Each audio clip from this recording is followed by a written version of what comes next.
This is the story of a man named Stanley. Stanley worked for a company in a big building where he was employee number 427.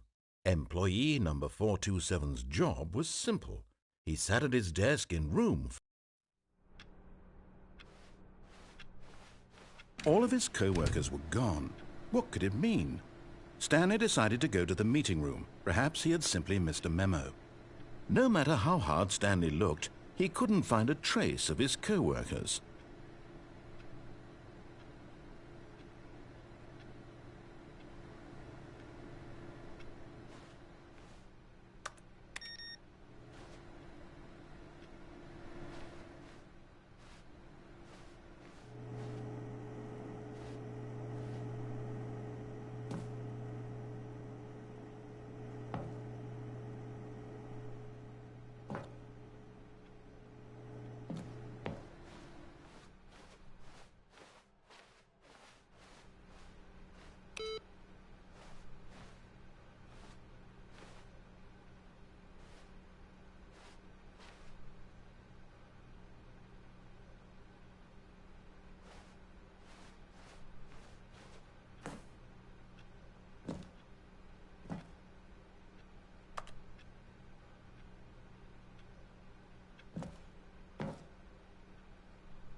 Oh, and I guess this is where Stanley felt he needed to be right now, in this little hallway. Here, with no distractions, to study room 417. Not to actually enter it. No. That would be far too forward. Stanley wanted to know it from the outside. To see it not just with his eyes, but with his heart. He would know room 417 as no man or woman had ever known an office before. That ladder over there. Oh, and that little picture of a horizon or something. It's all just a never-ending parade of joy for Stanley.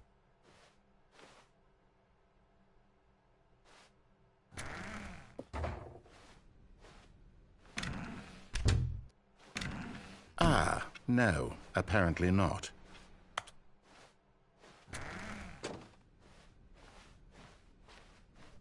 When Stanley came to a set of 2 open doors, he entered the door on his left.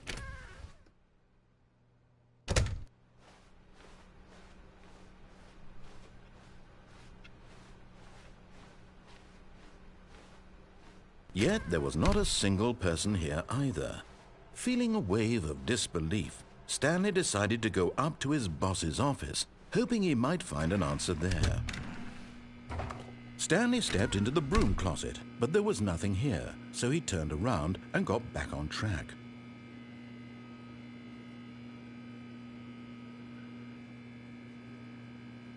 There was nothing here. No choice to make, no path to follow, just an empty broom closet. No reason to still be here.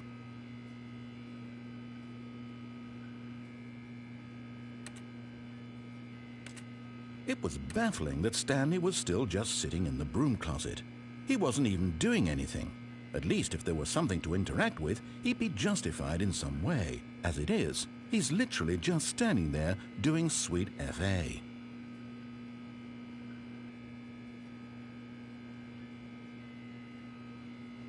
Are you really still in the broom closet?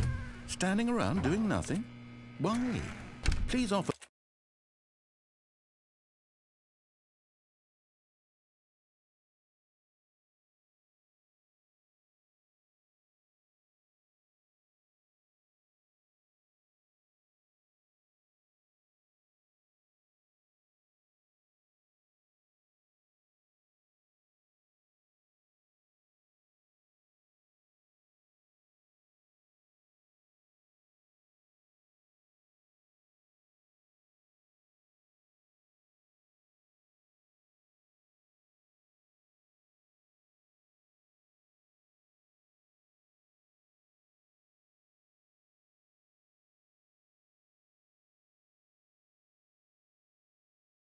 offer me some explanation here? I'm genuinely confused.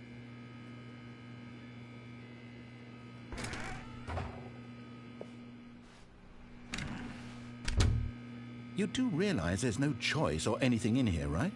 If I'd said Stanley walked past the broom closet, at least you would have had a reason for exploring it to find out. But it didn't even occur to me because literally this closet is of absolutely no significance to the story whatsoever. I never would have thought to mention it.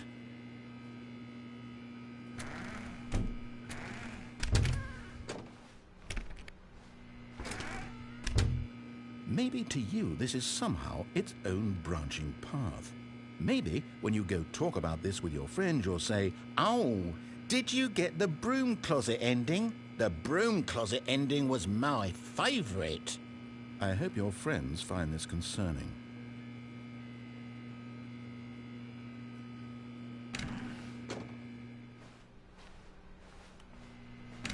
Stanley was fat and ugly and really stupid.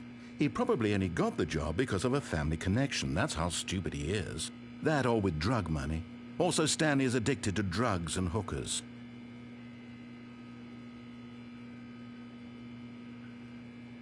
Well, I've come to a very definite conclusion about what's going on right now. You're dead. You got to this broom closet, explored it a bit, and were just about to leave because there's nothing here, when a physical malady of some sort shut down your central nervous system and you collapsed in front of your screen. Well, in a situation like this, the responsible thing is to alert someone nearby so as to ensure that your body is taken care of before it begins to decompose. Hello? Anyone who happens to be nearby? The person at this computer is dead. They have fallen prey to any number of your countless human physiological vulnerabilities. It's indicative of the long-term sustainability of your species. Please remove their corpse from the area and instruct another human to take their place, making sure they understand basic first-person video game mechanics and filling them in on the history of narrative tropes in video gaming, so that the irony and insightful commentary of this game is not lost on them. All right, when you've done that, just step out into the hallway. Ah, second player. It's good to have you on board. I guarantee you can't do any worse than the person who came before you.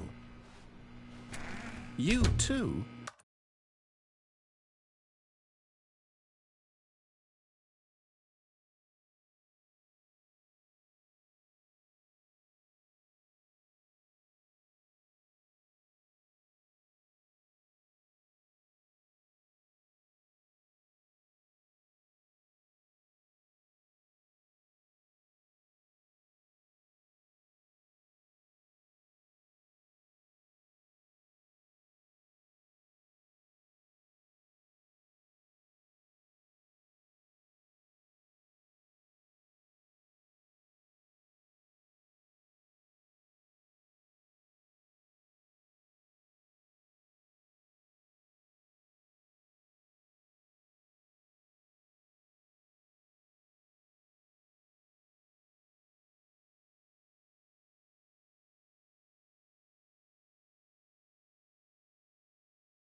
Unbelievable. I'm at the mercy of an entire species of invalids. Perhaps there's a monkey nearby you can hand the controls to. A fish? Fungus? Look, you can hammer out the details. I'm not particularly picky. I'll just be waiting for when you're ready to pick up the story again.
Coming to a staircase, Stanley walked upstairs to his boss's office.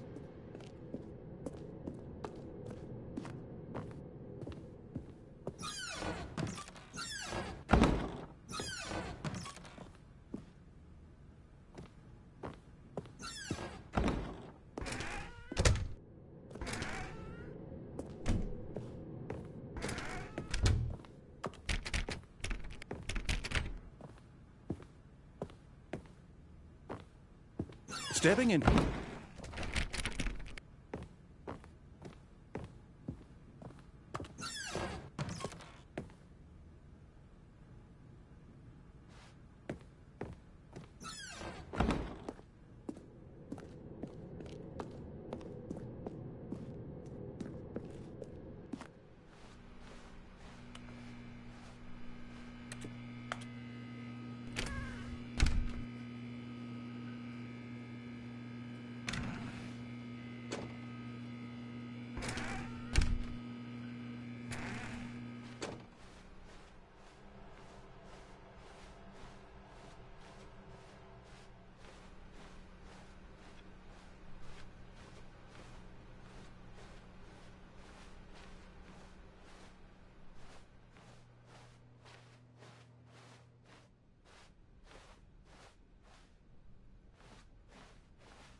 All of his co-workers were gone. What could it mean? Stanley decided to go to the meeting room. Perhaps he had simply missed a memo. No matter how hard Stanley looked, he couldn't find a trace of his co-workers.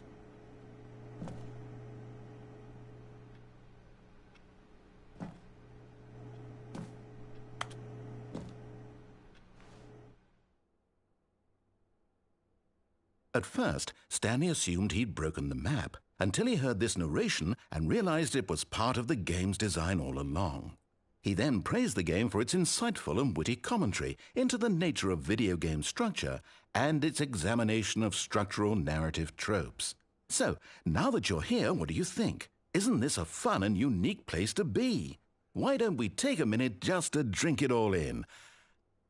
Okay, I'm over it now. What do you think? Are you sick of this gag yet?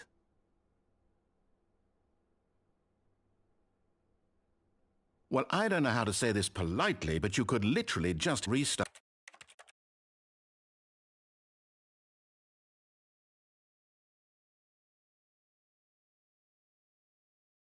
This is the story of a man. All of his co-workers were gone. What could it mean? Stanley decided to go to the meeting room. Perhaps he had simply missed a memo. And try not to lose this one too, you dolt.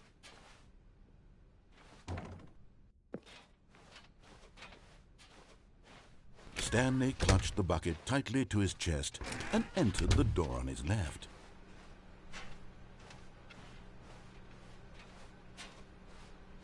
Still no one was here. Stanley needed the bucket's warmth and comfort now more than ever. Perhaps his boss's office was where he'd find answers. Coming to a staircase, Stanley and the bucket walked upstairs to the boss's office.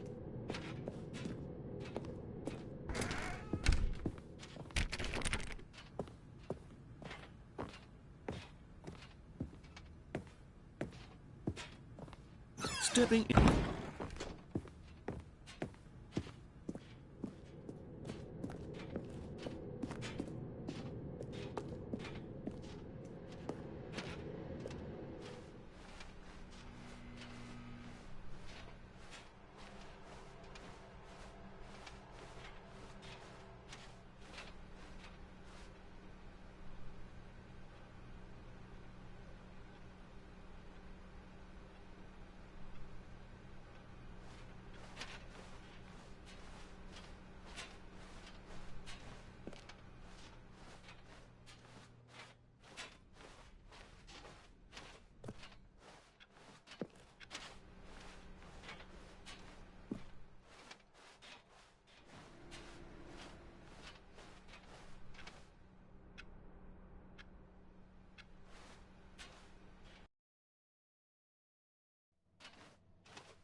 All of his co-workers were gone.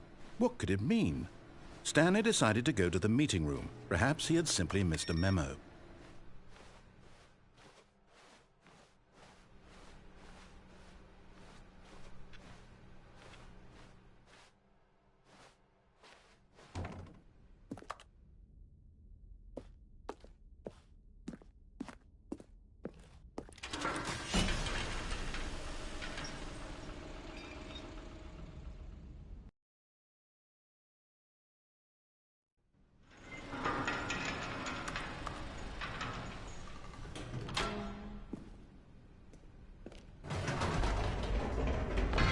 You see, Stanley, I've been reflecting on the Stanley parable and about how roundly disappointing this ultra-deluxe version has turned out to be.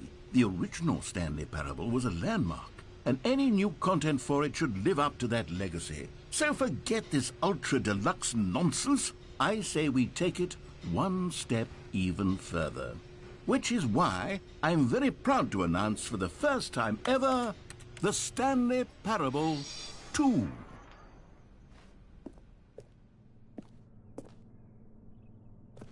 Yes, you see, isn't this far superior to a measly port with a few minor additions? Think of all the new territory we'll cover with a fully fledged sequel. An entirely new experience, built from the ground up. Why, there are so many possibilities. It could go in so many different directions. This is what fans have truly been asking for.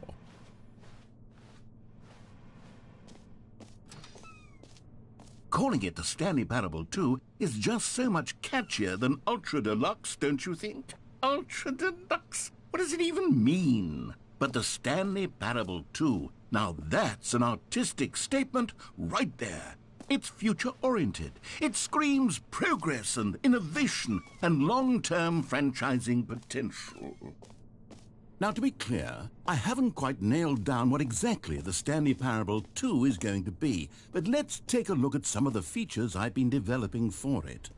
I figure that if I can loosely organize a handful of interesting concepts, that surely the game will sort of naturally spring up around them. It'll all work itself out. Game development is much more of a fuzzy magic than anything scientific or logical, really. Here we are. Go on, try out some of the new features.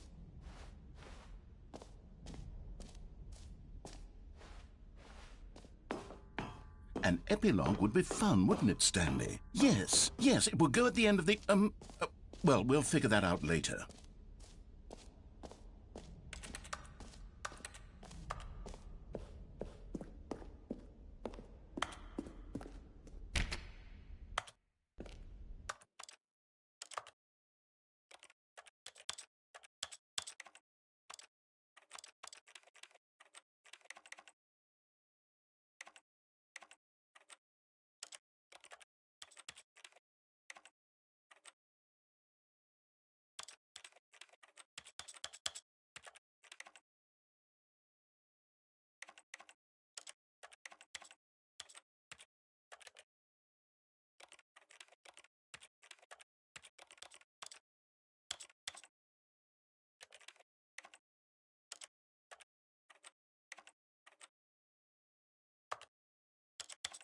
This is the story of a...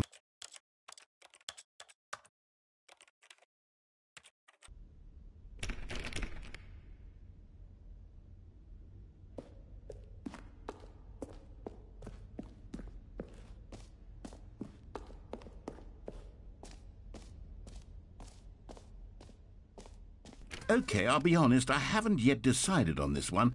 I think that in the new version, the office could use a bit of decoration, like balloons. But I'm undecided on Get Well Someday and Happy 12th Birthday. Which would you go with? You know, sometimes when you solicit another person's opinion, it makes you realize that you knew which one you actually really wanted all along. Get Well Someday it is.